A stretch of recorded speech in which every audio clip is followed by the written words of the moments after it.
महामारी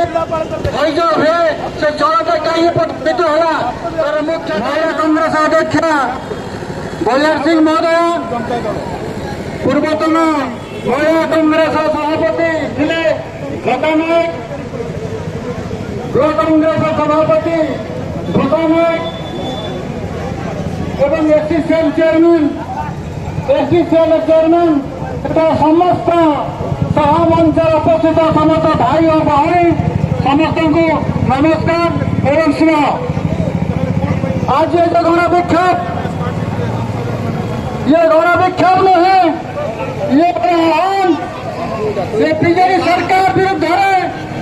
आज जो ये केन्द्रित होती ये